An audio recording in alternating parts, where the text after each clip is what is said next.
Hello my fellow book addicts, Megan here, and time for another book review. Today I'm going to be doing a re-review of a book that I reviewed way back early in my booktube career, and that book is The Iron King by Julie Kagawa, and this is the first book in the Iron Fae series. So, I love this series. This series has a very near and dear place in my heart. I adore Julie Kagawa's writing, and this is the first book that introduced me to her. I mean, it's also fun reading about a character that shares a name with you, even though her name is spelt different than mine. She uses an H and I do not. But details. So in this book, our main character, Megan Chase, is about to turn 16. Some weird things start happening. Their dog, who wouldn't harm a fly, supposedly attacks her younger brother. Her younger brother then starts acting weird after seeing monsters in the closet. Her best friend Robbie starts getting protective of her, and just things are a little whack. So on the night she turns 16, she finds out that her younger brother Ethan, he's acting strange because he was replaced by a changeling. And Megan finds out that her best friend is not Robbie Goodfellow, but he is in fact Robin Goodfellow. And it turns out that she has the sight. She can see the Fae. And if she wishes, Puck can give her something that will blind her sight once again while having her forget seeing all this stuff. But that would mean that she'd be living with a changeling and not her younger half-brother. She doesn't want that. She's not going to leave her brother in Fairy, scared and alone. She wants to get him back. So, with the help of Puck, she goes into Fairyland, known as the Never Never, to try and save him. So in this book, Megan is trying to save her younger brother Ethan, while having all sorts of truths about herself and her past thrown her away, as well as learning that there is a deeper danger in the Never Never. And I feel that's all I can comfortably say without giving what I would consider spoilers. Like I said, this series is near and dear to my heart.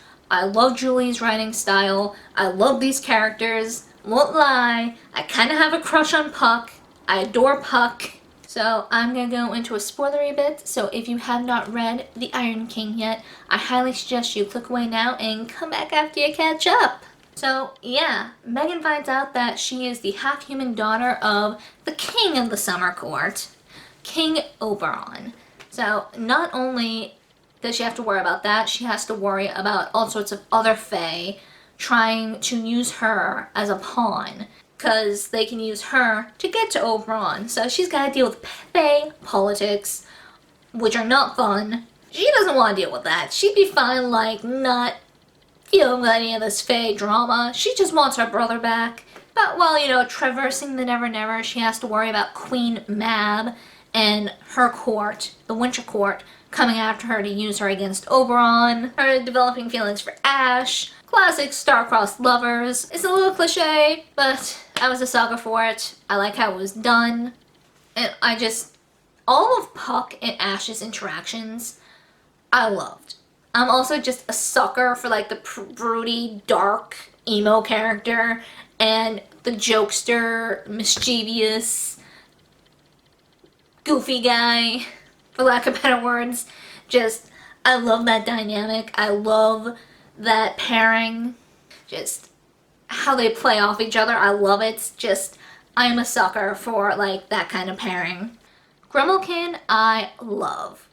I love that sarcastic catchy. And I don't care how he's described in the book.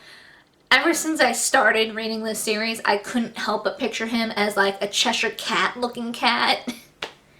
I know that's not what he looks like, but I can't help but picture him like that. I absolutely adored Julie's depiction of the Fae, just how they are the creation of human imagination and creativity and how they need those to survive, and how with the rise of technology they have weakened to a point. I thought that was a really interesting take on fairies. Very interesting, very creative, and it kind of works out well with like their... it would make sense that they would not be as powerful or as resilient as they were back in the old days before all this. And I also like how it kind of made them a little more vulnerable. They weren't these all-powerful things. Yeah, they're stronger, they have their magic. You still shouldn't mess with them. But the fact that someday they could be totally eradicated due to the rise of technology and lack of imagination, or their version of imagination, I think is a very nice addition. And I also think the whole concept of the Iron Fae is so creative and cool. Because I mean, you need creativity and imagination to think of half the stuff that we come out with. While it's a different type of creativity and imagination, it's still creativity and imagination. So I think it was really cool how, all this progress and technology just spawns a whole different type of fae. Just the whole concept was so cool. And just the quest to get Ethan back from the Iron King up to the Iron King's death. Oh my goodness, that was also so cool. Yes, even though I've read the book, it's been years since I've read the book. I don't think I've read this series since I have reviewed it. I want to say 3 to 5 years ago? I don't know. But even though I knew what would happen to Puck, I still my heart stopped a little bit. It's like, no, Puck. Knew what was coming, but still, it stabbed me a little bit. And just, in my mind, if a book that I've read before can draw that kind of worry out of me, even though I know or have some vague idea or memory of what happens, it still does that. That is a good book. Even though I knew and remembered Ash was going to come back and claim Megan's part of the bargain they made, my heart still broke for her. She finally saved her brother, she finally went back home, and she might have a future regular life ahead of her. Then Ash shows up and it's time to uphold the bargain. Because you don't break fairy bargains. And just poor little Ethan. He has gone through crazy amount of time in fairyland with this crazy Iron King and his minions. The stuff that poor kid had to have seen in his time there and gone through. No amount of therapy is going to be able to fix that. That is, even if you can take him to a therapist. Yeah, this poor kid goes through all this, finally gets back home, only to have his sister be taken by one of the things that took him.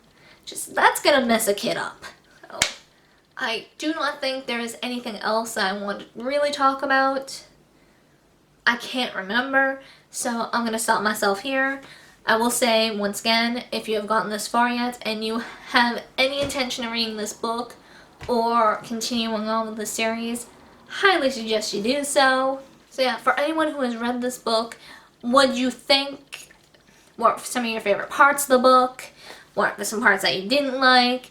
Did you not like this book at all? Let me know. Let's get a discussion going. So yeah, that is it for this book review, and I hope to see you guys next time.